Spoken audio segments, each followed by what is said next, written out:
Hello, Fearless Gamers, and welcome to another podcast here on Fearless Games. I'm Matt the Vet, and today I'm joined by... James the Wildcard. And how are you today? Good, how's it going? Pretty good, pretty good. I did some things. Some stuff? Did some stuff. Nice. Heard things. And heard stuff. Yeah? Yeah. Yeah. I saw The Amazing Spider-Man in full, finally. Oh, wow, imagine that. It's usually when I saw it, it was always like at the very end when he's going to confront the lizard, and that's it. So I've seen like the final fight, and that's about it until now. Now I've seen the whole thing. So? It was pretty good. It was pretty good. It's definitely, I definitely really enjoyed that one. You know, the trilogy prior to it, the first two, I guess, of that one were alright, but I think this beats all of them. I felt it was like the first film, comparing it only to the first film, because there's only one in this group of films right now, is the first film was a little bit more faithful to the comic story proper, but I think that the new Amazing Spider-Man felt more in line with what the Disney Marvel movies have been portraying, in terms of like that pseudo-realism and practicality within it. Yeah, they definitely got that, and I feel the Amazing Spider-Man in this first one, because it's the origin story just like the first one was of the other franchise, I felt in certain ways, in certain respects, is also kind of more truthful to what a lot of people remember Spider-Man as, which is he's got webbing capsules and also being just the actor's proportions in terms of size and stuff fits Peter Parker better. He looks more like that typical nerd you'd expect. Yeah. And he's more Tobey Maguire. Yeah, no, Tobey Maguire kind of looked a little too old to be in high school. Well, yeah, even like age aside, because it should be able to fix that, but sometimes you can't. I'm not saying Tobey Maguire's out of shape or anything, but he's a bit short, for my opinion, for be Spider-Man. And little short? He's a little short and more stockier. Not saying he's out of shape, he's just more broad. Where Spider-Man, I always felt Spider-Man to be more lanky. Yeah, he's always been like drawn that way. Yeah, and I just think they also got the witty quirks and mannerisms down pat for Peter Parker in The Amazing Spider-Man. Yeah, he felt a little bit more emotional. Like sometimes Tobey Maguire would seem very much like, "Hey guys, how's it going? This is totally awesome what we're doing right now." And only kind of emoted when it was time to be scared that Mary Jane was going to die. Yeah, and and I do like the web slinging cartridges because, as Stan Lee put it, it puts more of it puts a limit on your always easy out solution because he can always run out. Yeah, and it's a perfect plot device to run out at a good time for drama. But I also like it because it shows, I think The Amazing Spider-Man showed that Peter Parker is really smart. Yeah. It showed it in a much... you didn't really get that out of the first trilogy. No, you did not. But in this, you see it happening, and before even anything happens, you see that he's smart. Then you see him able to be smart and also be pretty... I don't want to say improvising, but, the creation of the capsule. Using the webs as like a way to feel out the vibrations and stuff. I mean, that was... Yep. It just shows that he's more than just my spider sense is tingling, and I liked that aspect a lot of it. It felt refreshing because Spider-Man. I don't want to compare him to Batman, but I think for a lot of kids who grew up in the '90s, it was X-Men the cartoon, Spider-Man the cartoon, and Batman the cartoon. So those are like the big three. Yeah. So. One other thing, this isn't really a nitpick, this is more like just a silly, wait, what type of thing, is, Oscorp invented the webbing that he's using, and Oscorp never noticed and never bothered to see who's recently purchased a ton of it. Yeah, I mean, that's part of the suspension disbelief thing where, maybe he did it covertly or whatever. Yeah, no, I'm not really caring. I'm just like, wait a minute, what? I totally get what you mean. Who ordered 2,000 cases of this stuff? And why is there a mask swinging with our product? And he was constantly using it. Dang. Yeah. Let's get that guy a sponsorship. And one other thing I also liked was his Uncle Ben felt more like a parent. Yeah, right. He felt more like Uncle Ben. Yeah, he felt very much more like Uncle Ben in this one. But it was overall good. I'm excited to see the new one that comes out this coming weekend. Yeah. So with the Rhino. Yeah, that's cool. I like. This is what I like about the Amazing Spider-Man is they didn't go right off the bat with somebody, super obvious choice.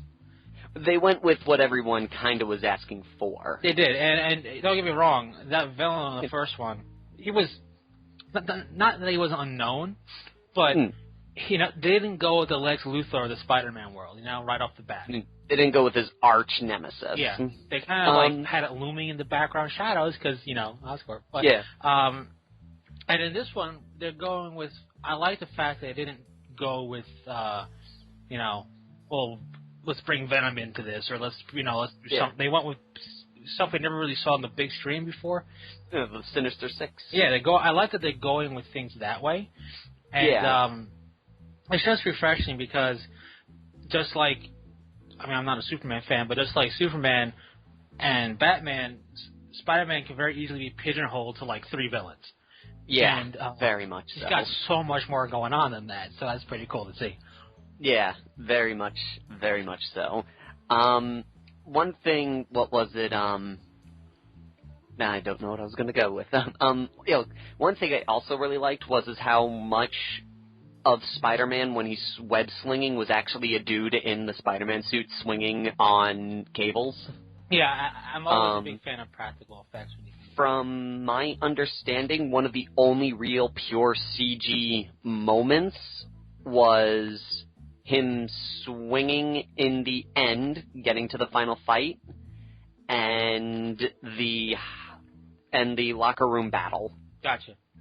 But what I did also find neat was I did go, the lizard's face kind of looked a little weird. Yeah. And then I watched the making of, and they explained why he looked that way, and I was like, okay, that makes sense. Because it was, for anyone who doesn't know, and was like, why didn't they make him look more like the lizard? Apparently they did it because they're like, how are we going to get him to talk?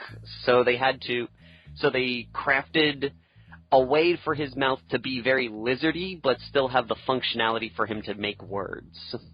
Which is cool. Which is good. You don't want to have a villain that's just going... Yeah,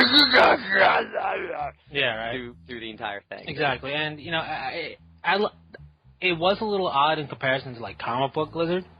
Yeah. But I also I liked it because I felt it was more of a hybrid of, hey, this is a dude who did stuff, and bad things kind of happen. To a lizard. And you can see that more in the face of the movie lizard than the comic. And apparently those are his eyes. Ah. Like they superimposed his face onto the mold. Yeah. But the eyes were kept the same. So the eyes are, I think, when it's his human eyes. Yeah. Those are the only part of him that are not really digital. That's cool. That's a nice, neat touch. Yep. Oh, it was full of nice little practical little touches here and there. Yeah. And the Stan Lee cameo is pretty funny. It was a very good Stan Lee cameo. It would argumentatively be the best Stan Lee cameo. It's definitely up there for me. I mean, I would have a hard time picking, but it's definitely up there and in contention for best in my opinion.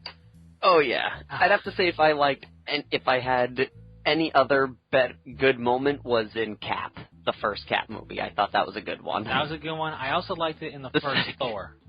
The first Thor's pretty good. The second Cap movie, he has a pretty good one too. He does. I like that. I like that about Stan Lee. He's able to use his clout to do that. And I like that they do that. It's funny. Yeah, apparently that's in his contract. That's awesome. I wish I had a contract. His contract is if any movie features a character he created, he has to be in it. That's a cool contract to have, if you're affiliated with it. Therefore, you just get to go in there for like 5 seconds. That's just fun. But oh yeah. Well, that's cool. That's cool. It's about time you saw the full thing. Yeah, it is. It is, and I bought it on Blu-ray for $15 at Target. It was great. Nice. That's a good deal. It was a good deal. Oh, yeah. Especially because everyone else was like charging like $27 for it. Yeah, I mean that's a good deal in general for a Blu-ray, and then yeah. that it was a pretty decent movie Blu-ray, it's a double good deal. Oh yeah. Speaking of stuff like that, did you see what Games Workshop put out recently on the app stores? I have not, because I don't check their app stores. I don't either. I just found out about it. It's a psychic app. That's cool. And you know the War Room, right? Kinda, yeah. It's basically got a similar function. It has access to all the psychic powers in the game, and from my understanding,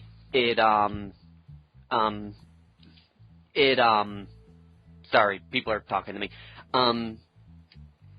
It will update with all the new psychic powers as they come out. That's cool. And it'll tell you which army can, if you tap on Eldar, it'll tell you which psychic categories the Eldar are allowed to have. If you tap on Chaos, it'll tell you which ones they're allowed to have. And another thing you're able to do is also make your own psychic characters.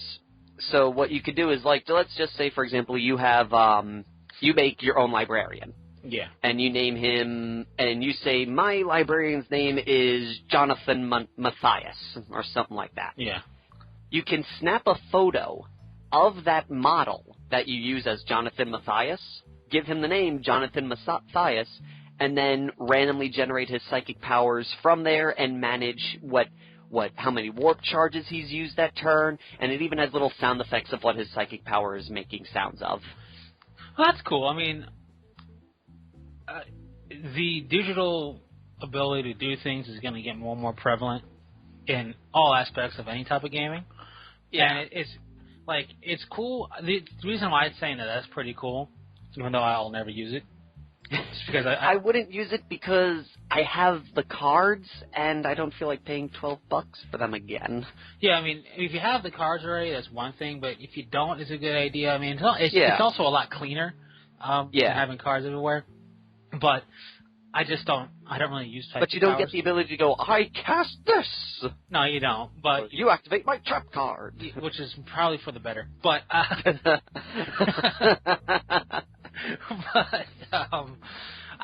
just like that we're seeing stuff, and it's not, I like we're seeing let me try to phrase it in a way that makes sense in my brain and in speech. The concern I had with this increase in this influx of stuff like this, whether you get it for the iPad or you get the less interactive stuff somewhere else or whatever it is, whatever it's for, is gimmickiness for the sake of making money. And I mean, you kind of have that in with data slates here and there. It's a gimmick. I mean, it's a good gimmick. It's not bad. It's handy, but it's not a necessity. Yeah. And what I like about it is, while they do have some gimmicks, they're not trying to make it a necessity type of gimmick. Yeah. And there are also plenty of stuff that aren't gimmicky, like how to paint, stuff like this, stuff to help you organize and whatnot. So I like that it's really not going the gimmicky route, in my opinion, not just for GW, but for anybody really doing this. It's less of a gimmick and more of a let's actually make people's lives easier type of deal.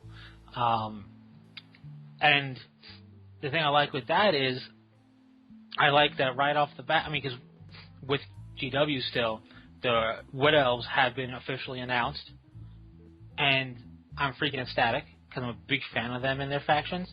But you also have, right along with it, and it's not anything new, what you got right along with it is the army book, the digital book, and then a how to paint treatment, which is kind of cool. It's like, okay, here's the army, here's these new treatment models which look fantastic, but I'm glad I'm not painting them because, oh my god, it is so much on there.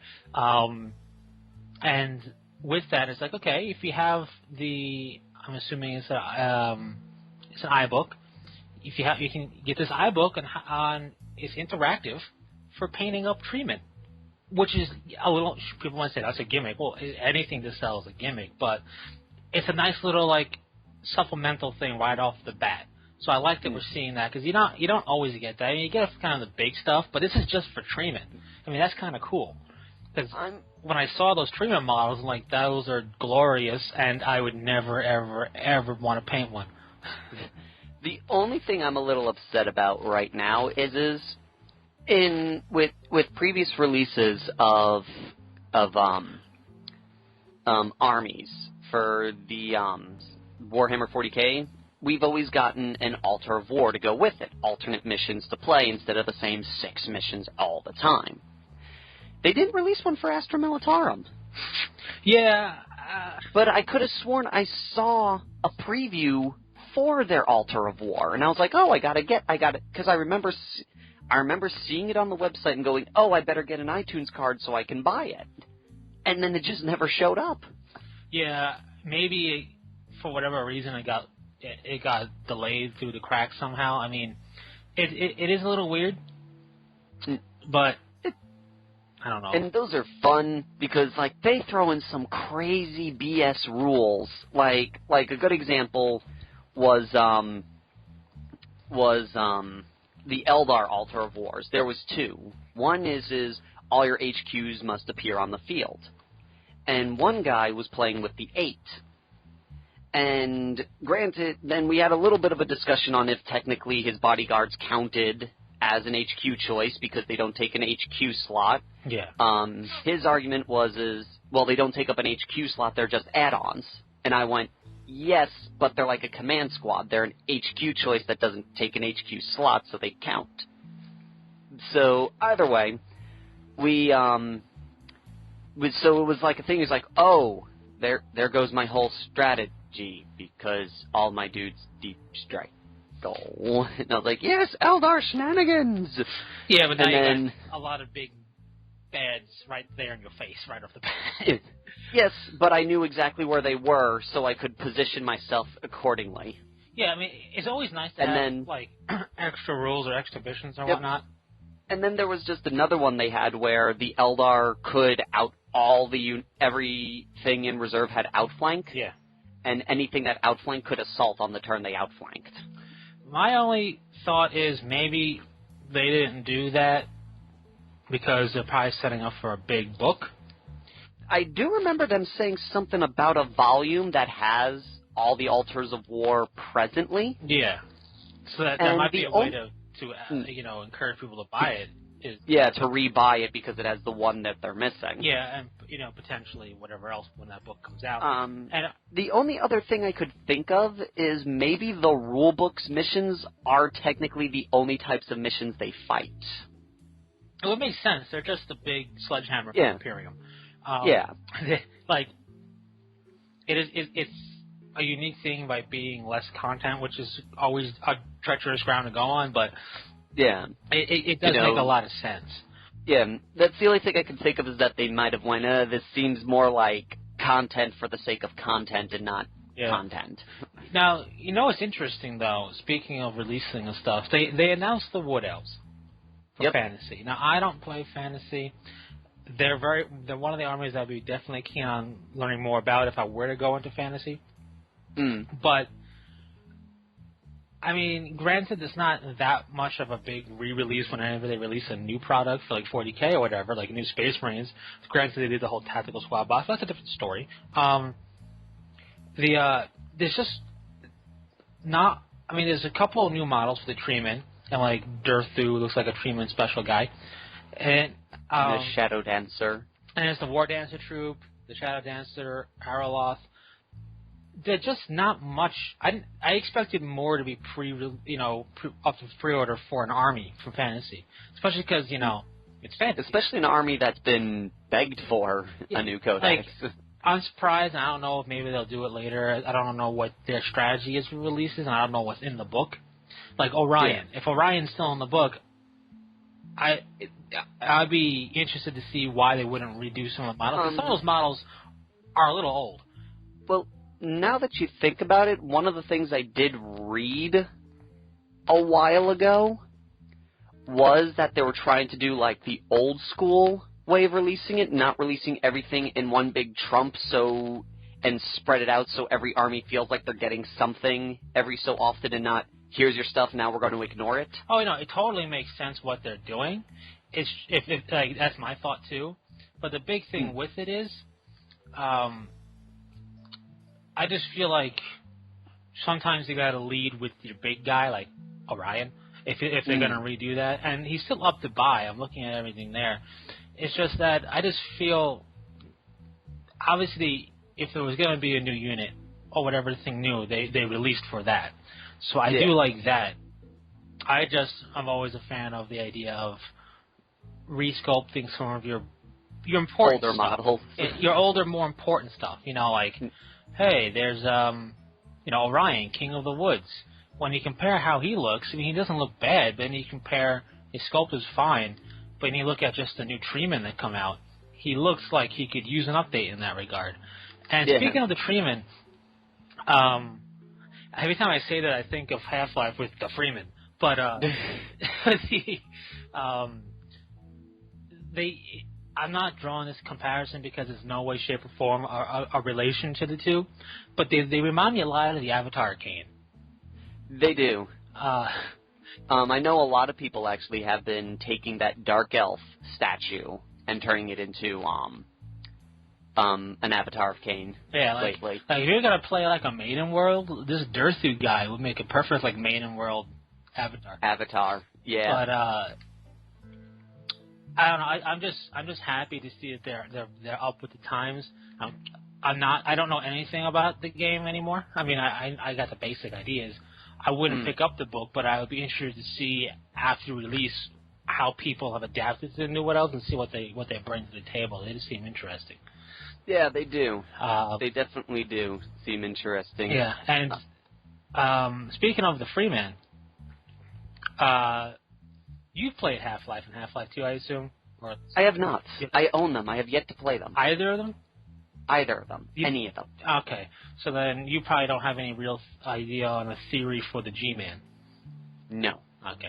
I don't even know who you're talking about. Right. Well, he's a prevalent guy. Character, I guess, is the best word for him in Half-Life and Half-Life 2. Okay.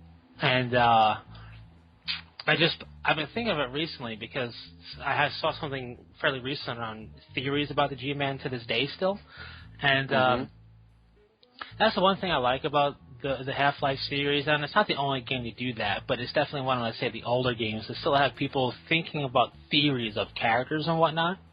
Because you don't really get too much theorizing in games these days sometimes, because either everything you need to know about the character is presented to you in the game or one of its sequels, or, it's not an important enough character to even warrant thinking about.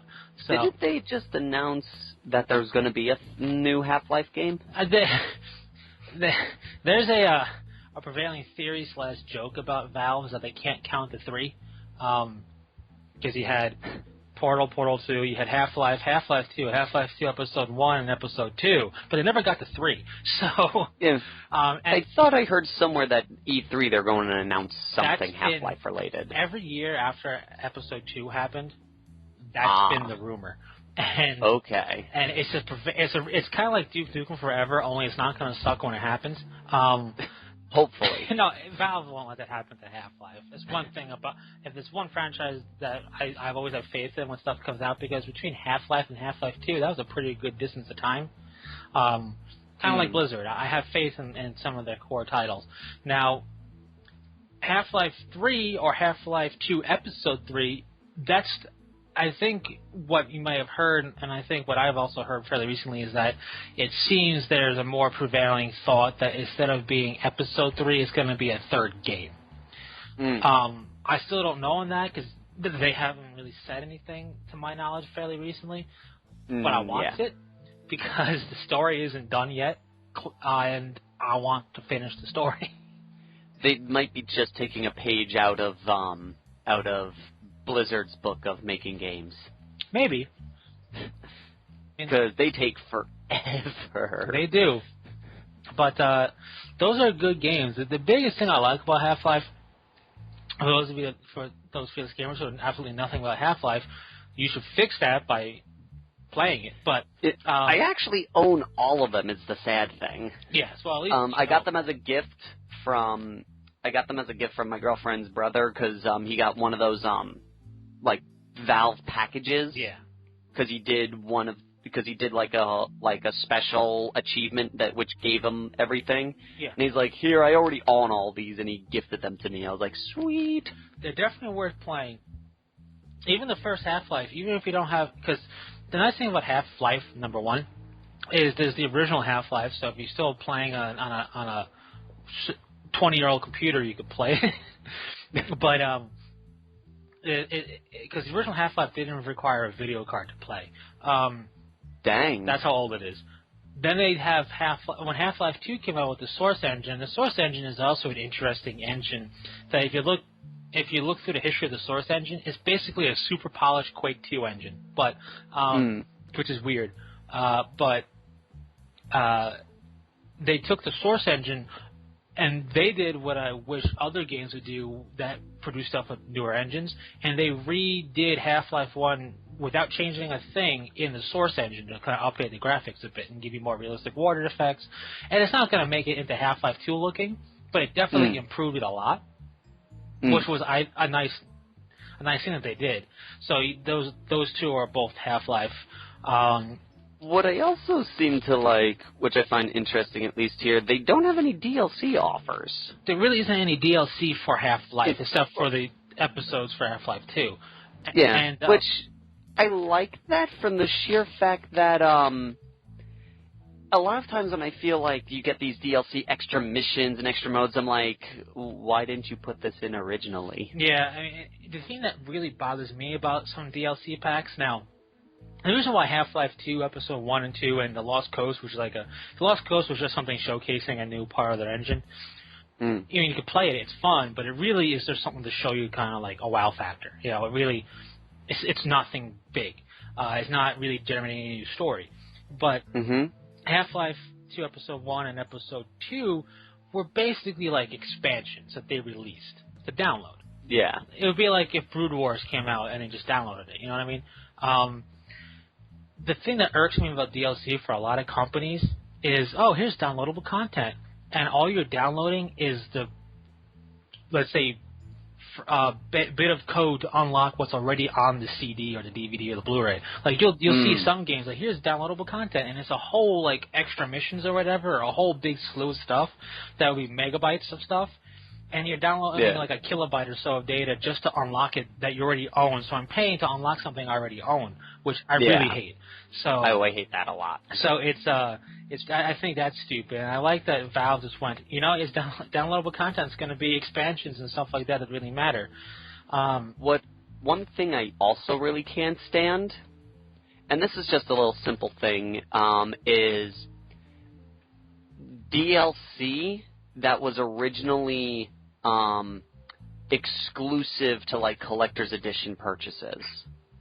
It does irk me, but at the same time, I'm kind of grateful when I do get that because if I join late on the bandwagon. Yeah, I get why they do that at some points, but like a good example is Space Marine. The Emperor's Elite Pack got you a golden, which I've yet to get it to actually show it to me. Yeah. A golden relic bolter, a golden relic chainsword, and I think and it gave you, let's see, it gave you the Black Templars and some other special stuff, and it was like, and now people can just buy it for 99 cents. Yeah. It gave you the Space Wolves and the Black Templars. So yeah, I mean, stuff like that is no fun. Though I'm also a fan of them. Like, for example, when I bought Gran Turismo 5, I bought it a year or so after it came out, a decent amount after it came out. And they released the XL edition. And the XL edition had all the DLC up to that point. And, like, because they didn't really, not that they released it every month or anything like that, but had all the DLC and some of the pre-order cards as well. And I just thought that was really neat because I joined the game so late that instead of penalizing me going, earn it, boy, they go, okay, you buy this pack that we're only making now because it's been 2 years or so since the game came out, and here you have everything that's been done to kind of get you up to speed a little bit. That I honestly don't mind. I don't mind if it's a, like, I do that a lot too, where I'll buy, like, if I'm into a game and I know it's been out for a while and there's some DLCs, I'll look for, like, the complete set or something. Yeah. What I don't like is when it's like, when you go, like, say, pre-order this and get this exclusive little thing, you know, it doesn't really do much, but it gives you the bragging rights to say you pre-ordered or you bought the collector's edition. And then it sort of then feels like, you know, Super Saiyan. You go, I got this cool, awesome hat that you can get as a collector's edition. Dude, I got that yesterday. Yeah, me too, me too, me too, me too, me too, me too, me too, me too, type of thing. So yeah, I think there's definitely got to be a time. I think it's a minimum of 1 year. I think the absolute minimum before you offer exclusive content as DLC. If at all. If the company's like, we're going to cash in on this. Like the new Elder Scrolls game? Yeah. Like, give it at least a year, if not closer to 2. And I feel personally, if it took that much time, if as long as it took that long to do it, I personally would be less upset if I were to have the pre-order or even just in general because, all right, it's at this point, you know, basically a game. Even something that's like MMO-like or whatever, after the first quarter, maybe we'll give it 6 months, people who wanted it have bought it. You know what I mean? Yeah. People who have been following it to get it have gotten it by then is my theory, that I have nothing to back it up with. But that's my theory. And then once you get a year down the line and you kind of like, whether you release like content or whatever it is or something, you're sparking people's attention, awareness to it, sure, you know, now you're getting people going, oh, so that's what that's all about. But, you know, it's been out for a year. I'm going to have, like, in the case of Gran Turismo, I'm going to have, like, 4 cars. Well, no. Here, buy this thing or get this DLC, and you're good to go. So I think there should be a time, you know, proponent to that. But that's one of the things I liked about Valve is that they really haven't yet, and I don't think they will, at least with Half-Life, jump on the DLC bandwagon like that.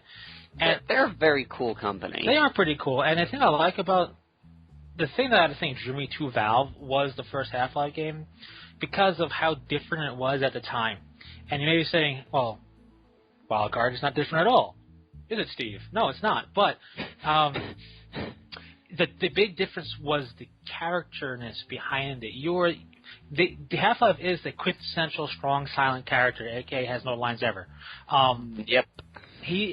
That is like the quintessential of that character of the silent type.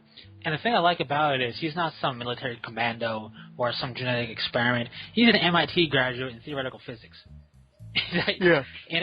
Granted, in a pretty decent super suit that they explained away as a hazardous environmental suit.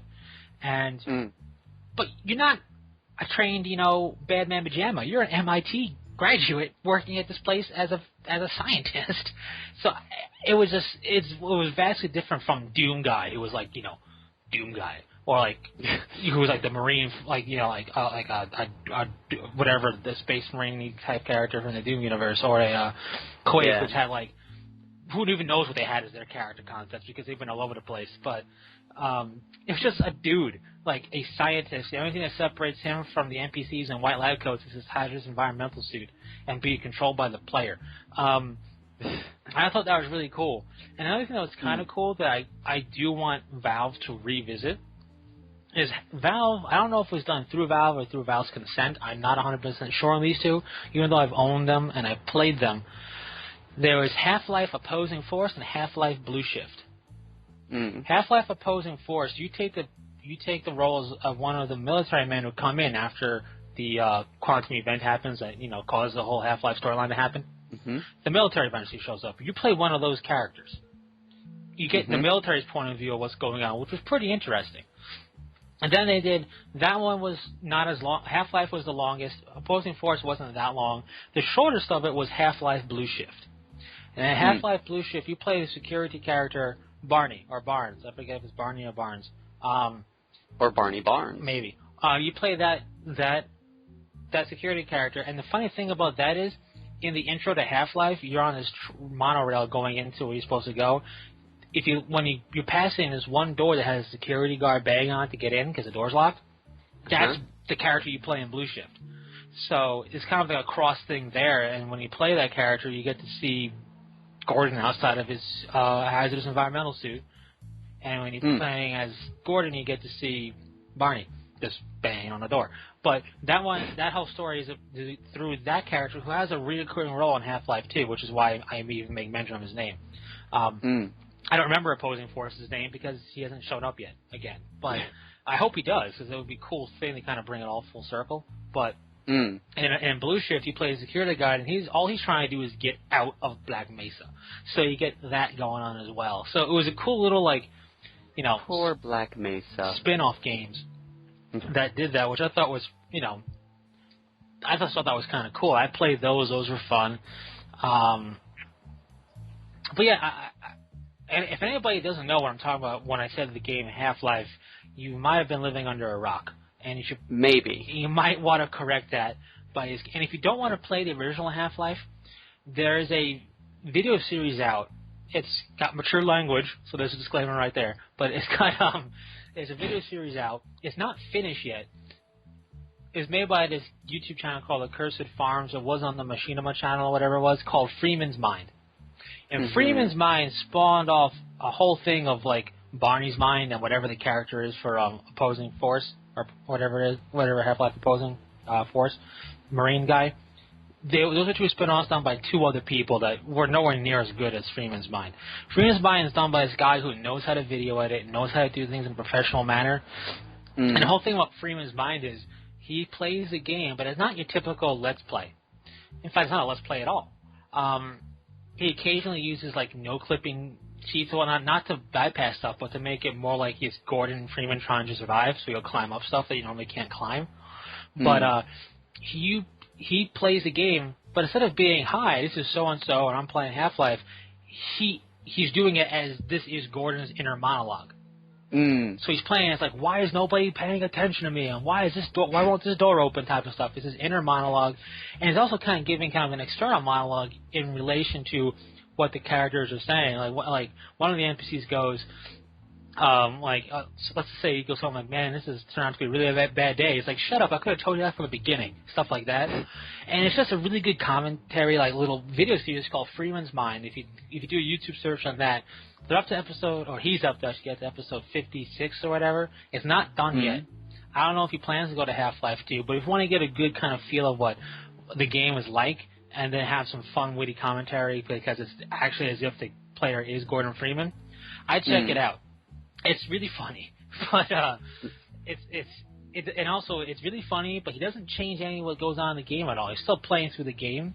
So if you just listen to the funny antics of him ranting and raving as if he's Gordon Freeman, and you watch the gameplay, you kind of get a sense of the game.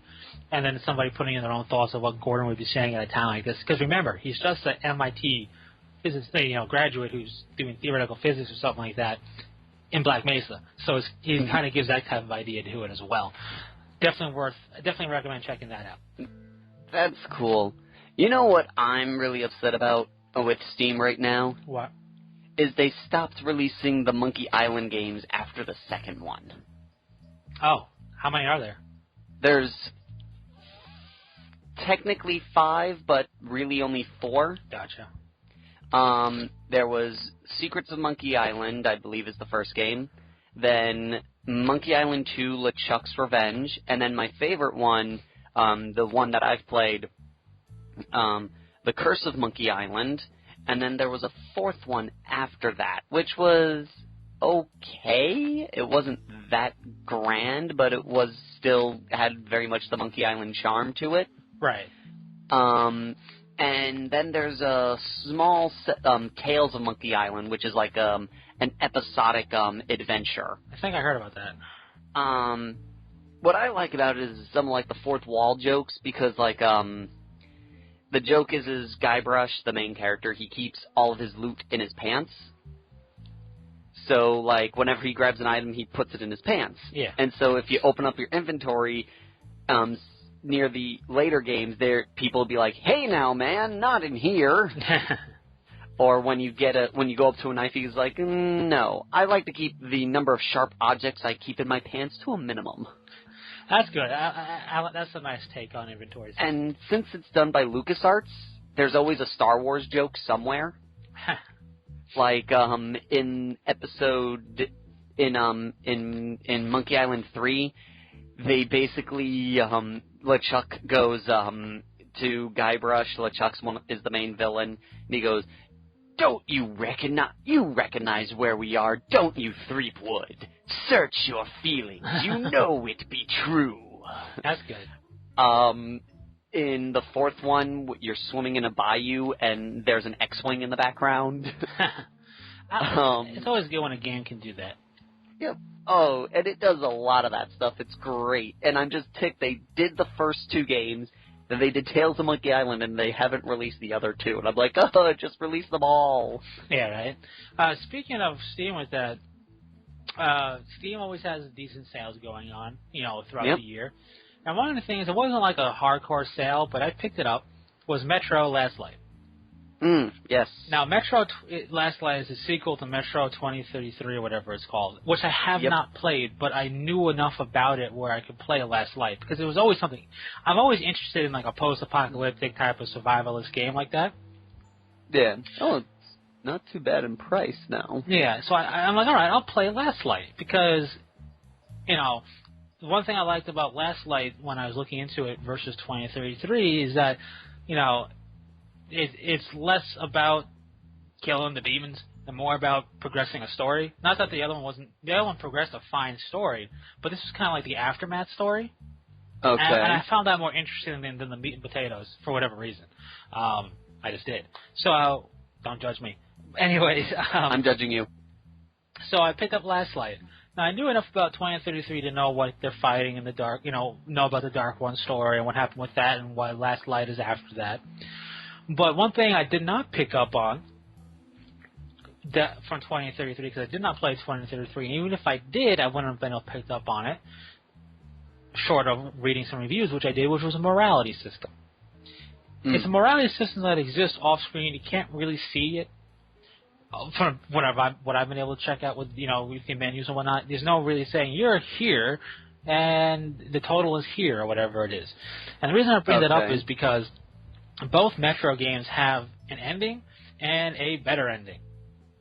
I hesitate to call it good and bad endings, because that implies something bad happened or something really great happens. In Metro 2033, it had the story ending, the canon ending, and then a what-if better ending type of deal. Is the best way to put it without ruining anything. And you do that by a whole bunch of morale choices you make throughout the game. The Last Light is something similar. You have the standard ending, and you have the longer ending, which is kind of a better outcome. And I wasn't really fully aware of this, nor did I feel like I was really doing anything with morale choices in the game. If people are shooting at me, trying to kill me, so I shoot back, Like, it's FPS, the whole idea is to shoot things in one way, shape, or form.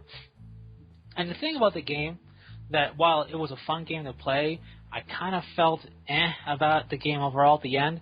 First off, on the computer, because it's a port, I believe it came out on consoles first. I could be wrong. Which was said, it came out for PlayStation. It came out for the PlayStation, the Xbox, and was going to be on the Nintendo, but at the last minute they said no. Probably for the better, because the game isn't that. Yeah, I heard it was pretty bad. I mean, Last Light, the whole storyline of Metro 2033, which is based off a novel called Metro 2033 as well, it's great. Interesting. It's a very cool story. As a whole, the game is good, but when there's certain bad things about it that make me just feel kind of, I'm neither pro nor against it. I'm kind of just in a whatever stage with the game. And first thing with that is the port to the PC was terrible. They still have their own advanced physics engine thing in the game that all I found it do in certain parts of the game was bog it down horribly. Made it unplayable with the frames you were dropping. And I don't have a pushover PC. It's not the latest and greatest in technology, but looking at what it requires to run, my PC can run it now with no problem. But until I disable the physics engine, and I'm talking about bogged down so badly, and then the game would just crash on me. Not because of graphics, it would just load it up, and immediately it would just cut itself off. And then it says unable to load the game successfully. Would you want to load it in safe mode? All of that crap, which took me forever to figure out what it was. And I was playing with different settings, and eventually I went, I don't know what this advanced physics engine does because they never tell you what these things do. You should just know apparently. So I disabled the advanced physics engine, and everything ran fine. So that was a bad taste in my mouth, and that's not the game's fault. That's just console to PC ports usually never end up too well. Then with that is the game. When you're picking different difficulties, I think it does make, enemies harder to kill, but it also limits the amount of ammunition you can find easily available to you throughout the game. And the whole idea is that the game does have a bit of a stealth element to it. It does, especially against the humans. The thing is, you have these beasts that you have to fight because when you get to the surface. And I like the whole idea of the surface. You're breathing through a breath. What do you call those things? The gas mask. Yes, the breathers.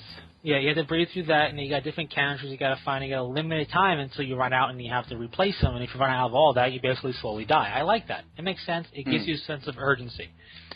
The problem is when you get on the surface. Especially if you're going to put on higher difficulties where ammunition is more scarce, I found it virtually impossible to stealth past the beasts. They just seem to have a 360 degree of notice, and they would just notice me when I get to a certain point. And you can't really stealth and be too slow and sneaky about on the surface because you're running out of air, basically. Yeah. So the whole stealth element I felt was a little I mean, maybe I'm overthinking the idea of stealth. But the big thing that killed it for me was this morality system. Because I'm like, okay, there's a second ending. What do I gotta do to achieve this ending? And the only time I felt there was a morality system was at one point in the game. It's the first time you're really given this choice with a major villain in the game. Is do you knock him out or do you kill him? And I chose to kill this guy because he was a pretty bad guy based on everything you discover about him. And I felt, better the threat be dealt with than just put to the side. Yeah. And then one of the things this character that's following you along goes, now I see why you kill people. I understand now. I don't think that was probably the wrong call. But that's the only time I felt it. Now, don't get me wrong. I played it in a survivalist way, even though it was on a normal setting.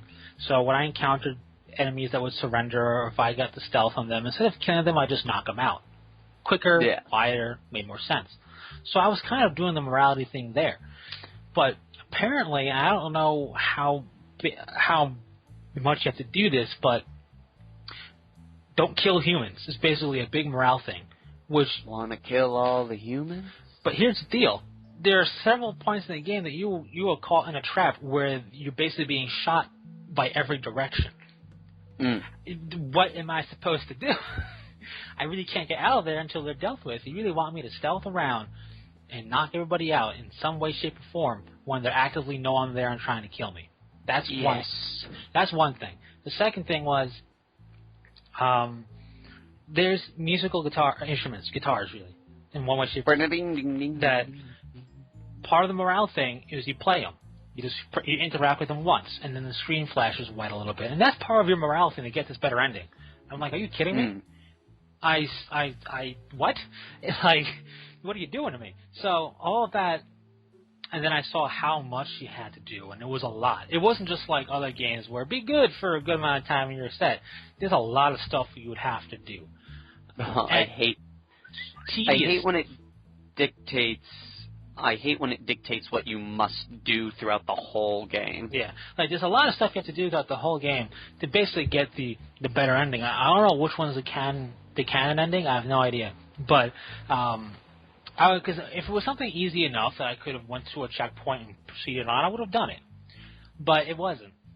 So the game was fun to play. The weapons are fun. The whole idea of how it works is fun. Story wasn't that bad. I will say this, though. I felt it kind of ended really abruptly. Like, the final mission, I knew it was towards the end when stuff was getting real. But when I got real, then the game ended. I'm like, but I could have, like, it felt like it should have gone on. And the thing I don't like about that is it felt like it should have gone on, and that better ending is the end that kind of explains it. Okay. And kind of makes you feel okay with how it ends. Because the regular ending is just so abrupt, and there you go, it's the end. It's kind of like, all right then. But a fun game. I'm not saying it's bad. I'm not saying you need to play 2033 to do it, but I'm just saying when you, because I like, especially games like this, I like to try and get into it. And it was just, there's a lot of tedium that makes me feel like, and tedium in the wrong way. Like the whole idea of having limited air if you don't have that many different canisters to breathe through. I like that. It gives a sense of survival and urgency and realism to a post-apocalyptic radiated world. Totally fine. But when you have other tedium, like there's this winged creature they call a demon. I don't know what it is. It's just this winged creatures that notice you right away. Like I have found that they're flying, so you can't really hide from them unless you're underneath a building. And they like to pick you up and throw you around and really hurt you. And I'm just a bad player, I guess, but I haven't really been able to dodge them. Haven't really been able to kill one, and haven't really been able to sneak by one without it detecting me, if you will, and causing a ruckus. And there's these other creatures that all they do is just pop out when I walk by, and they're in the water. You know, it's not like I can see them because you can't really swim in the game. Like they're in the water and they pop out. So it's like, great, I have to deal with you because. And here's the biggest thing with having to deal with that versus a higher difficulty with lower ammunition encouraging stealth. There's at least 2 points in the game where you have to sit and wait for something to get to you to progress. And it's a classic sitting and waiting while things are coming at you to kill you. And if you're going to put me in those scenarios where you're making ammunition scarce where I have to fight these things clearly, that's not. I think that's a bit of a bad design aspect. Like sounds it. Like if I can't hide until the thing shows up or whatever, or if I can't do the classic game of don't go into the light, you know, if like you're trying to hide from people searching for you, you're trying to hide until something happens, that's fine. But if it's just, oh, by the way, like Left 4 Dead incident, you turn the power drain on in Left 4 Dead, all the zombies come to kill you, fight them off. Basically the same scenario, different villains and different concept. When you have a higher difficulty with less ammunition, it was a bit weird. I will say it's an interesting game. I overall enjoyed the way the story progressed, but there are certain parts of tedium and annoyances of like this morale system I didn't know existed until the very end of the game. And part of that's my fault for not playing 2033, but also part of it is... Yeah, how dare you. But also part of it is the fact that even still in 2033, I probably wouldn't have known. Like, unless I actually actively... I don't even know how I found out about... Oh, I found out about the other ending in Last Light because of the achievements that were locked still. And I'm like, oh, what this achievement is this? So I looked up, like, okay, stealth through this, and then I saw there was another ending. So even if I didn't actively look it up for the first game either, I wouldn't have known. So it's just a case of if there was a more blatant, obvious morale system in there that was more in your face of the tally you have, then I would have known something's up, you know? But that's my take on that, and I got it off of Steam, and I love Steam for that. I think I have more games on Steam than I ever bought before Steam existed because it's like, same here, $5, sure. It's even if it's a full price game, okay, I'll get it. Well, what happened with me now is Target just had a sale on Steam cards. Nice. So I got 10% off $20 Steam cards. So I bought 2, so I now have $40. But the store I went to ran out. So I got a rain check for 5 more. So I'm just waiting for when I have like $20 and just stockpile on Steam money so when Steam decides to have their super mega sales, I don't have to hurt my wallet. That's cool. And another thing with Steam is it's such a big gaming hub that, you know, a lot of games companies will release stuff on there.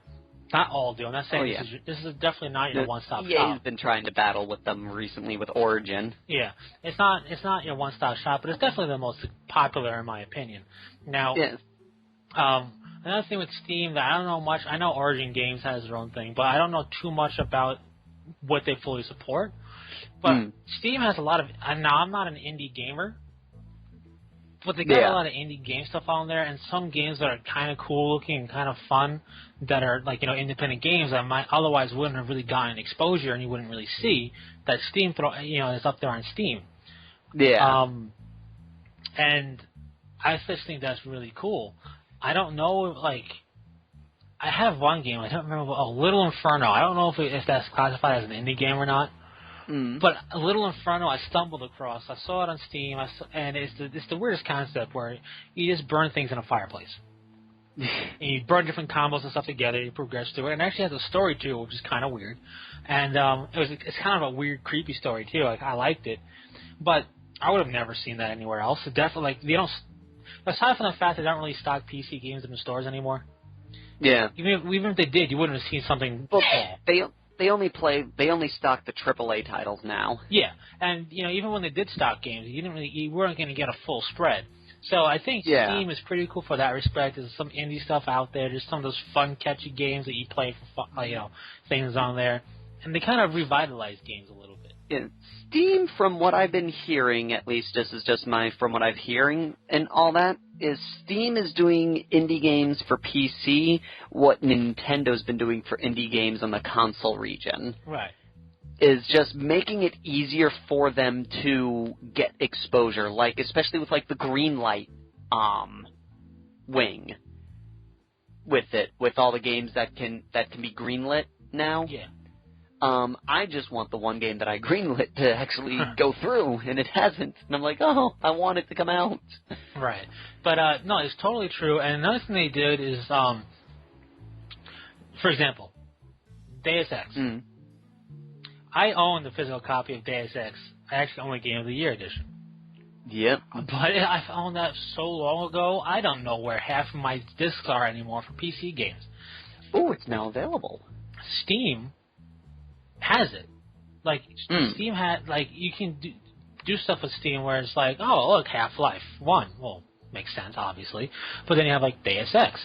You have Deus Ex Invisible War, which is terrible. But then you have Human Evolution, which is very good in the newer one. But you have, like, games like that where you can find some of your titles. Like, another good example is Star Wars Republic Commando. I own a copy of that from the Star Wars collection things that were released. But you can get digital Star Wars collections. And the nice thing about that is it's Steam. You get a new computer, log into Steam there, download your stuff again. You know what I mean? And I'm not saying it's the only company to do this. There's plenty of digital titles you can just download from the parent company's website. Yeah. And the same thing with Blizzard. Blizzard, you can download their games as long as you have the CD key register on your Battle.net account. Yeah. You can download the games, which makes a lot of sense. Yeah? Sorry, go. And like some of the, I don't know about Xbox or Nintendo, but like some of the PlayStation titles, you can just, like, especially older games, you can download right from the PSN. From my understanding, Xbox, if you download a game on one system, you can log into your account and download it to another system, and you can access it as long as you're access to the account that that purchased it. Nintendo, unfortunately, they're still kind of in that old school era. Everything is locked to the system that it was purchased on. Right. But Nintendo, apparently, in a recent shareholders meeting, has basically said to their shareholders, we understand that this kind of practice is kind of outdated and not good, and so we're going to try and we're going to focus on making everything software account-based and not hardware-based, which they're starting to do because you can now link your Nintendo ID network with your 3DS and share your currency amongst the two systems. So it's a theory that everyone's starting to jump in on, and I'm very glad they are because it is a smart theory. It's smart and it's easy, and it's for the players. It's a huge convenience. You don't have to worry about it.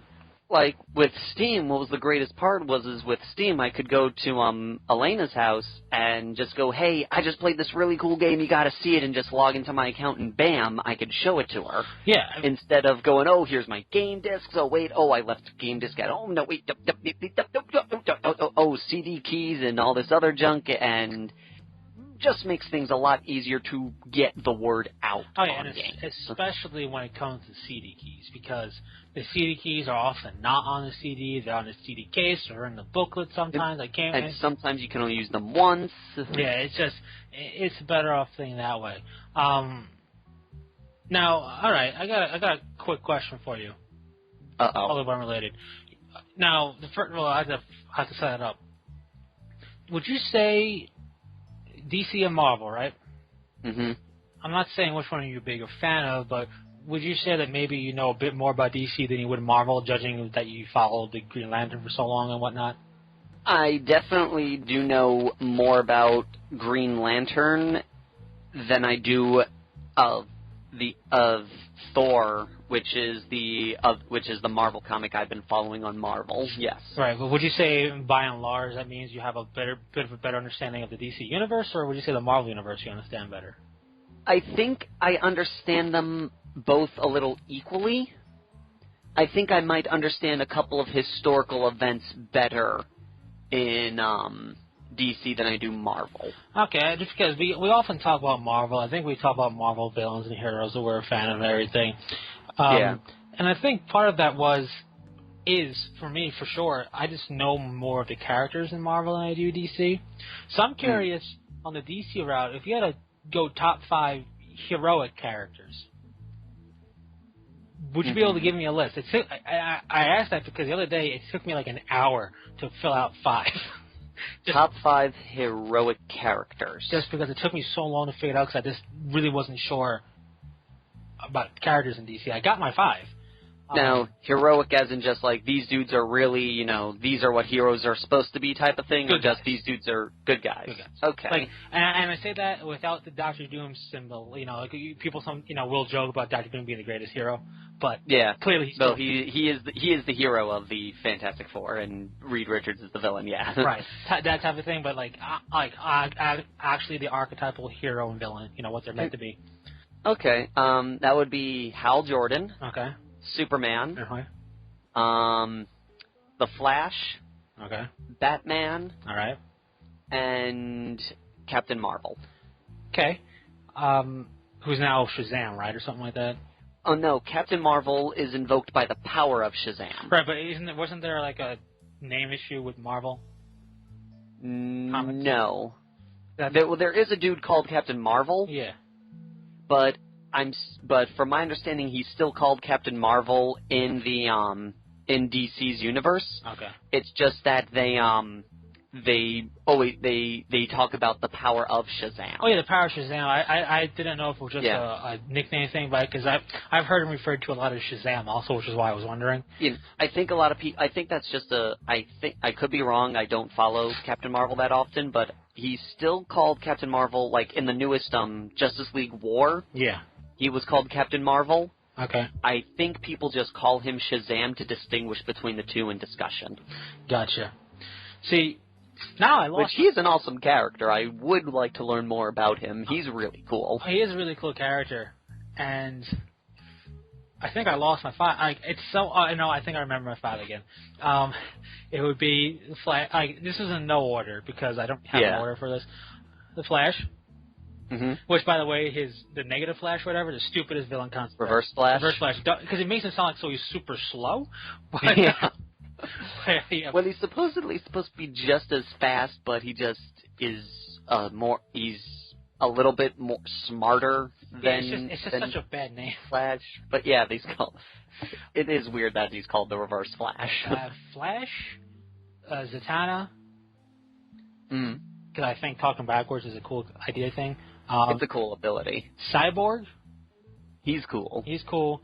And I lost my 4th, but I have my 5th. And who was my 4th? I think it was another Justice League member, maybe. Robin, maybe? Nightwing? No. Aquaman? No. Hawkman? No. Hawkman? Hawkeye. Is Hawkman still a thing? Because isn't it like Hawkgirl like the replacement? Well, there's 2. There's Hawkman and Hawkwoman. Yeah. But I think Hawkman died. Oh. Okay. No. He's still alive. Their whole shtick now, if I understand it correctly, is they're kind of fated to eventually die and then get reincarnated. Gotcha. And then basically keep dying so they can never have their happily bliss together. Yeah. All right. So no, I remember now. It's the Flash, Cyborg, Zatanna, Raven. I always forget about Raven for some reason. And Swamp Thing. Swamp Thing. Yeah. The thing that is a swamp. Yeah, I really like the concept of the Swamp Thing, that basically the scientist that is basically dead and whatever he's working on combined with his like death throes or whatever, Consciousness. his consciousness from dying. He became this Swamp Thing. And he has a really strong power. Yeah. When you think about it, he can grow him, like, if you blow him to pieces, he could take a single fungi and just become Swamp Thing again. Yeah. And, like, control everything. And to clarify for some, because a lot of people aren't really aware of this, it's actually a piece of swamp that thinks it's the scientist. It's not actually the scientist. Right. Basically, the scientist is dead. And his consciousness sank with the chemical thing, sank into the swamp, and it kind of went, I remember this name. I guess that's who I am. Yeah, so, like, it's I just like that. It's, in a weird way, it's a swamp, a sentient swamp zombie. Yep. But with powers and not a zombie at all. But it's, I always thought it was a cool concept. And so that's my 5. And people probably automatically seeing, what about Batman and Superman? I'm not a Superman fan. I'll make that clear. Superman is too broken. Aside from broken, it comes down to writers, and for me, that's part of the problem. When a character comes down to, which writer's going to write him well, to me, I don't like that character because it shouldn't be. I mean, granted, some characters can seem awesome or terrible depending on the writers. Any character could, but when he has, I just don't like Superman. Even when he's written well, I'm not a fan of him. And Batman ultimately comes down to a meh. Like, he's not, I don't hate him. I'm not a big, he's cool. I grew up with Batman. But at the end of the day, I don't hate him. I don't love him. He's just a character for me. I enjoy Batman. I have been keeping up with the comics on him since the New 52 thing started. Right. Well, actually, no. I started with him when the Return of the Joker arc, which was kind of a little bit of a letdown on that front, but that's a totally different story. Yeah. What I hate is that even in DC, they basically have decided, well, everyone says Batman's the answer to everything, so Batman will be the answer to everything. Yeah, like, I think the fact that I like the idea that he is this normal guy. I feel him being, like, peak physical condition and peak intelligence is kind of a superpower because it's impossible for him to achieve Batman level of anything. But comparatively to everyone else, he's a normal dude. I like the fact that he's this normal dude that is relied on so heavily because so often the idea of people is, well, don't worry about him. We need the big guns. You know what I mean? But I like the fact that he's valued so highly by the big guns, if you will, quote unquote. The biggest thing I don't like about him, and like you kind of said it, that they kind of think it the same way, is it's not even him, but it's the fans of Prep Time. And Prep Time can't beat a nuclear blast, for example. That's just one example. Prep Time can't beat the fact that, let's just use the Flash is faster than Batman can keep up with. You know what I mean? In terms of watching him. Like, Prep Time can't beat everything. And it's not and you're probably thinking, well, you shouldn't hate Batman. I don't hate Batman, but because of the Prep Time thing and because of how Batman's got all this going on and his whole parents are dead thing, he becomes I wouldn't put it in my top 5. It doesn't mean I don't like him. I just don't put it in my top 5.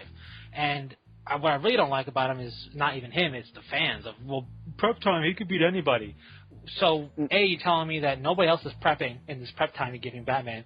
So if you give Batman 3 years to prep against somebody, you're telling me the other person's not going to have 3 years and it's going to go, well, I'm in a fight with Batman probably, but whatever. I'm going to punch him. Yeah, like, unless he's fighting Killer Croc. Yeah. They actually even made a comic book graphic novel dedicated to the creator going, Batman is awesome. It's called Act of God. Yeah. Where basically all the superheroes lose their superpowers. Yeah. And a bunch of them go to Batman and are like, Batman, we don't have powers. Teach us how to fight crime. And he's like, okay, I'm going to train you and everything. And they're like, wow, he does all this without superpowers. He's like the greatest. Yeah. That's a bit sad too. But and the one part where I really started to hate Batman prep timing and all that was when someone had the nerve to say that Batman with enough prep time could beat Galactus. First off, way to jump pages, literally. Yeah. Secondly, no. It just doesn't happen. No, a character that the entirety of the Marvel universe of heroes needs to band together to defeat cannot be defeated by one man with enough prep time. And I'm sorry, the excuse was prep time will lead him to, like, get people to beat him. That's not him beating him. That's him going, no. Hey guys, you guys can actually hurt this thing. Why don't you fight him? I'm going to run away now. That's not allowed. If that argument, then Stephen Strange has already done it. Exactly. That's the problem. It's like you can't put the argument, well, he's going to... No, if you're saying him alone, then it can't be done. And with that, the thing I like about Batman is that it's not even Batman. I like his villains. They're so iconic. Like, out of all of DC's villains, I remember really the Batman ones. Yep. And I remember Brainiac from Superman, but I mean, the Batman ones are what I remember. And as big a fan as I am of Joker, like, I've always said he's probably one of my favorite, if not my favorite villains. I think a villain of mine that I'm really a fan of that would probably equal, if not exceed, Joker and put Joker to the number 2 slot for me is the Riddler. The more I think about the Riddler, the more I look into and think about the Riddler, and not the bad things done in that one cartoon series, but that the actual good stuff with the Riddler. One cartoon series. You know, you talking about the Batman? The terrible animated, yeah, that one. The one where everyone knew kung fu. Yeah. Okay. That aside, for everybody involved in Batman, like the Joker, I'm a huge fan of, and I put him on such a high pedestal not because of Heath Ledger, not because of Jack Nicholson, not because of his zany, crazy antics, but because of the core of what he represents, which is just the anarchy and he just is going to do this because I don't need a reason. And he just feels like it. Yeah, but it's the same reasons why I put the Riddler so high. And the thing is, I'm so bad at riddles that I really can't hope to really understand the Riddler too much in terms of what he does, because when the people make up riddles, even if there can't be cheesy cliche riddles for comics, I'm so bad at riddles that I'm like, I don't even want to try. But I really enjoy the Riddler a lot. I like his whole get up in terms of how he looks and everything. I like the whole idea of what he does, and I really like him because the Joker has always been kind of, he's not like a fighter like Batman, but he's a bit of a physical guy. You know what I mean? Like, the Joker can fight, just not maybe on the same level as Batman. The Riddler really isn't about fighting, and I like that you have a villain in something that he's not the only villain like this, but I like that it's a villain who isn't about fighting really. He'll have traps and clever devices, but he's not going to go into fisticuffs with anybody really. And I really like that about him. So the more I think about the Riddler, the more I enjoy him. He is a cool character. I do enjoy that guy a lot. I also like the Scarecrow. Scarecrow is cool. I think with him you get he opens up the door for a lot of cool visuals. He does, and he also really lets you see the dark side of Batman. Yeah. And what also the fears, he makes Batman more of a vulnerable character to see how he overcomes stuff. Yeah. But at the same time, while Scarecrow is cool, I feel he's very limited in that once the Batman knows he's up against Scarecrow, well, I just gotta make sure I know he made these chemicals X, Y, and Z. I need X, Y, and Z's counterparts, and I'm good. You know what I mean? Or he just brings his breathing mask. Yeah, and I'm not saying that he's a bad character because of that, but the Scarecrow, and that's what makes him interesting. He's got such a severe flaw. You know what I mean? It's kind of like the Martian Manhunter, who's I'm a big fan of too. He's got such a big weakness as a hero. His love of cookies. Yes, the love of cookies is the biggest thing ever. But I like that when characters have a really big kind of flaw, and I would like that with Superman if it didn't become something he just overcomes with willpower. It is true, like in Superman Returns. Even in the first off, he's weak to kryptonite. Kryptonite's his kryptonite, ha ha ha. But and the one thing about DC I like is that kryptonite became something you got in your household cereal box as a treat. Because everybody has kryptonite in DC, apparently these days. I liked how Kingdom Come addressed it. Okay. In Kingdom Come, Luthor gets all these group dudes together, and they're like, we gotta stop Superman, and blah, blah, blah, and they're like, dude, Lex, why don't you just pull out some of that kryptonite you got sitting in your vault and shoot him with it? And he goes, I would, but I've used the stuff so many damn times, he's kind of immune to it now. I mean, that's a decent enough explanation, but he shouldn't be immune to it. Yeah, well, it was in that one theory where, they basically came up with the quick solution to the problem, and they came up with a decent, instead of, the plot demands I don't use it, to, he's kind of built the tolerance to it now. Yeah, and it's just which, surprisingly, through the amount of times they use it, you would have think he would have gotten some immunity to it. Maybe, but if this is meant to be if this is meant to be his radiation poisoning, you know what I mean, that we get. Yeah. It's not like, if you get exposed to small amounts of radiation, you build up an immunity. It's like, no, if you get exposed to small amount of radiation long enough throughout your life, you're gonna die. It's like, it's like it's not.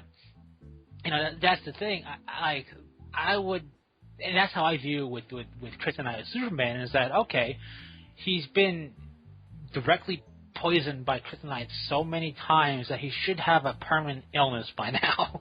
That is true. And it's just like, between that and magic, it's this huge, huge weakness. He falls to the floor in agony until the plot demands he gets up and beats him. Or he's immune to it all, completely, until the guy goes, by the way, you're swimming in liquid kryptonite. Oh no, oh god. I didn't realize that until you told me. It's like the cartoons, as long as you don't tell them, they don't fall. Yeah, type of deal. It's just that he has that, especially with kryptonite. It's like, Superman, I'm surprised you're still standing. Well, what do you mean? Well, you're breathing aerosolized kryptonite. Yeah. Oh god. What god? Or you're standing on an island of kryptonite. Oh my god, I didn't know that. I better act accordingly. Yeah, it's just. And he had a piece lunged in his body. He should have been dead. So many things wrong with that movie. So many things wrong with his weaknesses, and the thing is, he has interesting weaknesses. Interesting enough, Kryptonite, this thing that is kind of ambivalent to humanity. It's not completely. It's still kind of toxic a little bit, but this thing that's it just drops him. And magic, which is not very common at all, but a magic missile would drop him. Now speaking of, also just randomly, just real quick here, with Lex Luthor, we've talked a little bit about how he's going to be, he's a gang member. Yeah.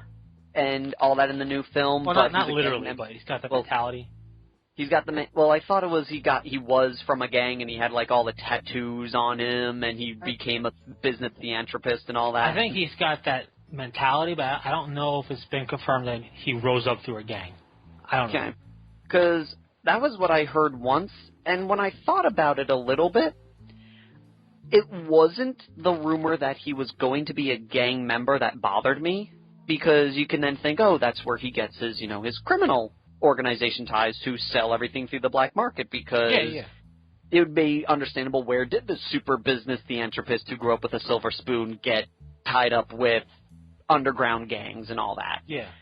What bothers me was the rumor that he was going to have, clan tattoo markings all over his arms.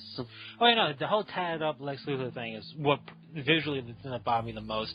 The second thing that bothered me about the idea is that, all right, unless he's going to play it cool, if he's going to have that thug life mentality, that attitude, and in the way he speaks and acts, that also is very counterproductive to what he's been represented as.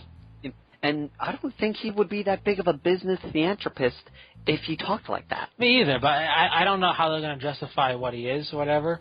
But the thing about it is I'm going to say, just I call it now I call it I forgot his name, the Bane complex. Great character in the movie. Wasn't really Bane. I know people say, well, it's the movie Bane. Well, no. I mean, it's like saying that's a movie vampire. See, he's out in the daytime drinking lemonade. So, no, it doesn't work that way. You can't say, well, this is this universe, or this is this movie genres, and this is this, this is this universe's Bane. Well, how about this universe's Batman is a guy in a jet fighter that bombs everybody? It doesn't make any sense. So... It's okay to mess with the origin, but the core of the character still got to be there. The origin, messing with origin is fine. Messing with how he looks, to an extent, fine. But when you can't mess with two core things with Bane, and that is he was not some type of thug lackey, which is what once that was kind of revealed. Spoiler alert.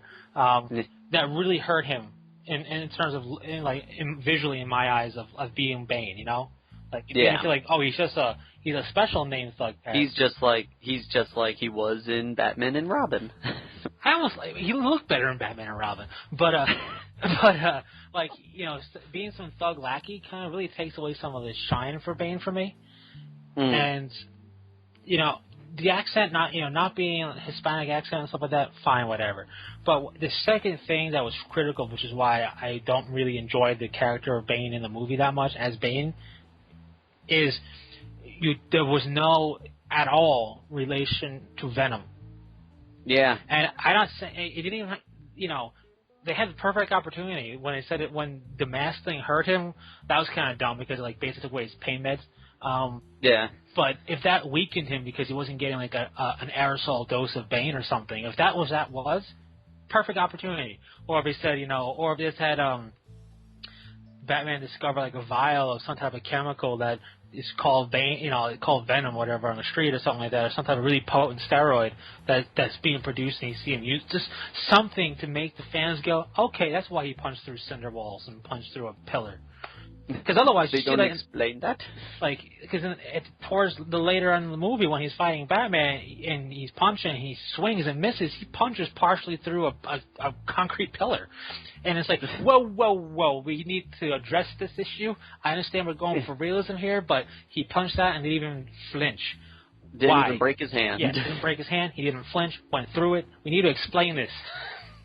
Yeah. And people have to say I'm nitpicking for one little part, but when you think of Bane, the two things you think of is Luchador mask, which fine, you know, they had different mask type thing for him. You think Crime Lord, and you think Venom. Yeah. You can't not think Venom for Bane. And when you don't, I never saw a director's thing, but if you're not gonna somehow address it, then in my opinion, the character suffers. Yeah. And he was a great character. Oh, yeah. But when he was once you basically, I'm like, oh, he's just a really expensive throwaway. When you get that feeling across, I'm like, that's lame. Yeah. But that's that, and that's Bane. That's Bane, and that's that. I really do enjoy Bane. If I had, like this, I was thinking about it. I haven't made it top 5 for DC villains, but it would basically be all Batman and one Superman villain.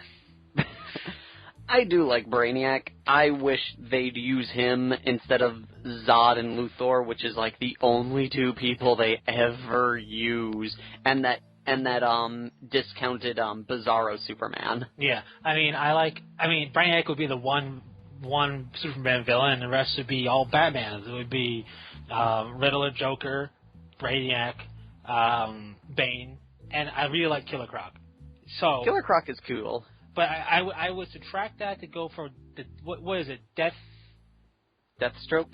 One of the two that's ranged assassins that have Deadshot. Yeah, Deadshot and Death something.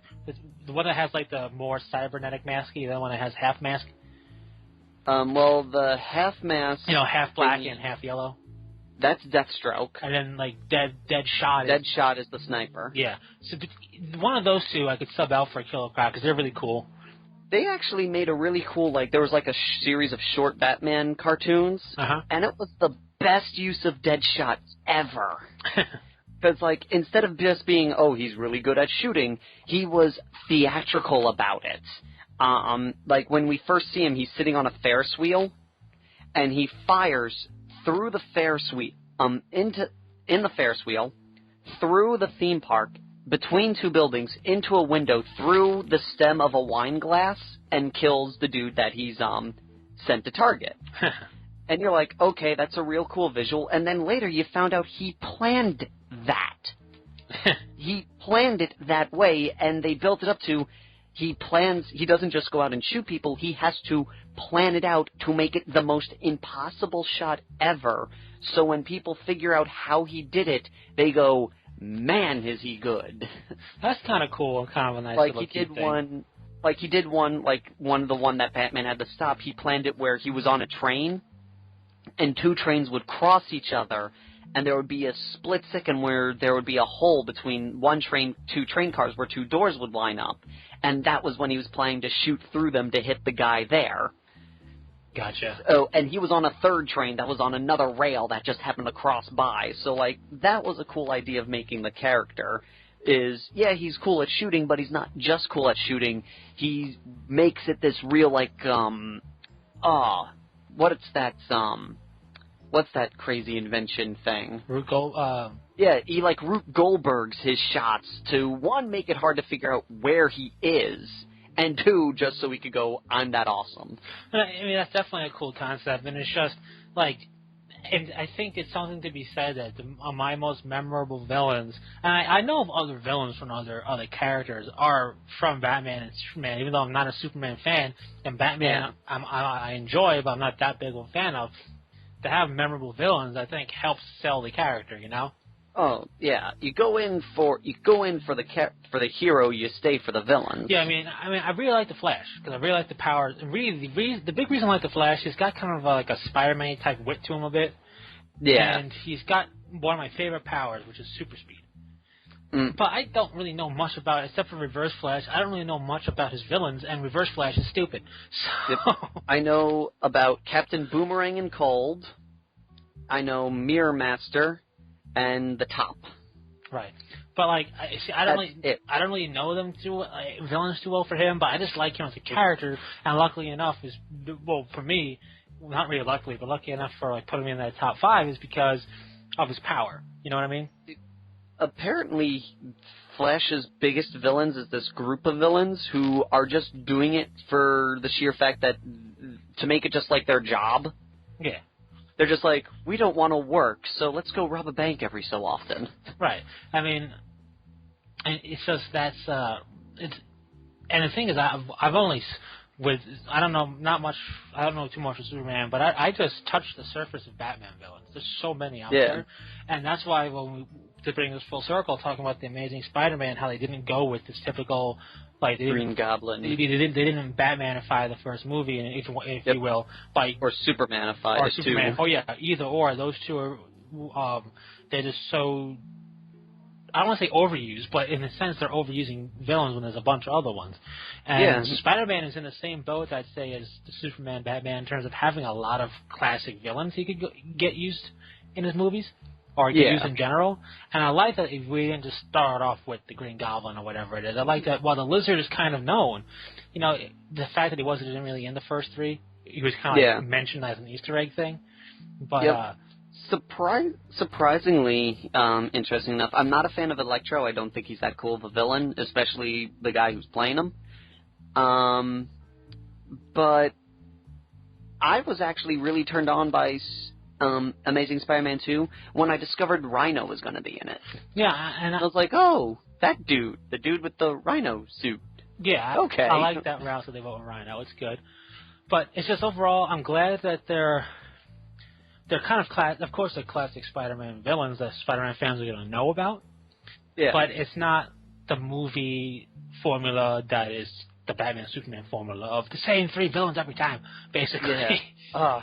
So that's good. I finally saw a little bit of Man of Steel. Yeah. And I went, wow. This probably would have been a more interesting plot if it was Brainiac. Right? I really wanted Brainiac. This is what I want. I'm not a big Superman fan at all, but I will see the movie if Brainiac is the main and only villain. Yes. And I really, really would love to see. It's not going to happen because the trilogy is done, but I would have loved to see a more realistic Riddler. I think Riddler. I want to see.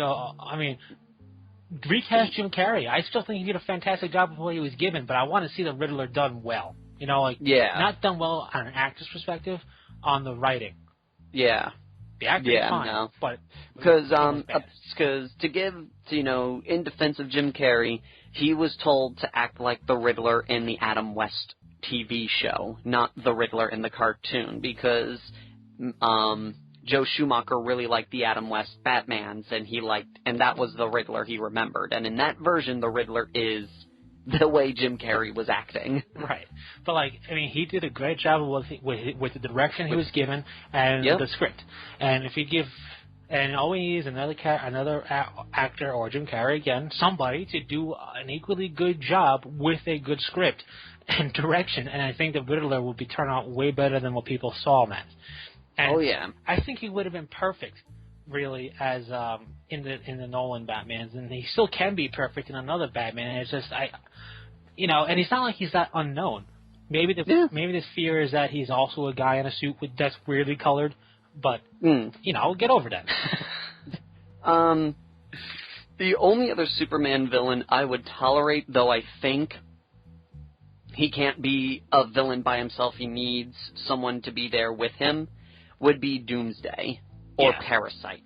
Okay, both good options. And I was just thinking, if they want to make Batman a bit more, like, if you want to go with a darker Batman, a bit more horror Batman, Solomon Grundy. Zombies. If he goes Solomon Grundy... And Born on a Monday. Yeah, his whole spiel, which is fantastic. And if he did that, you want a more darker, more sinister Batman, that's the villain you go with. You go with anybody else, you're doing it wrong. Yeah. It's like, I think it's just too much, it's too, like how with Marvel, even their niche stuff has a wide open acceptance and culture behind them. Yeah. I think DC's too afraid of going with some of the crazier stuff because they're like, they're not as Hollywoody as the other guys. I guess. I think also is that it's a bit. They're afraid to take a chance. They're afraid they're not going. They're afraid that they're going to have the whole. I think they're afraid they're going to have what happened with Green Lantern. The whole who is this? Yeah, well, I mean that is a completely different story though, because that's Aliens, the movie called Green Lantern. You know what I mean? Like not Alien as in like. Alien, but aliens everywhere, and with one human character, basically. I don't want to say Batman is noir, but maybe because it has certain noir tones to it that they're a bit hesitant to do certain characters.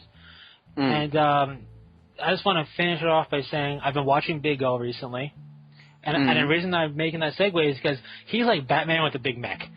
He is. Which is fantastic, and an awesome butler. His butler beats Batman's butler, in my opinion. I've been watching that. The series is really hard to find on YouTube. I only have like 4 episodes left because the guy just recently started putting them back on. Now, are you watching both seasons? Yes. I'm sorry. The second season ain't too bad. I don't like the ending. The ending was the ending because they just canned it.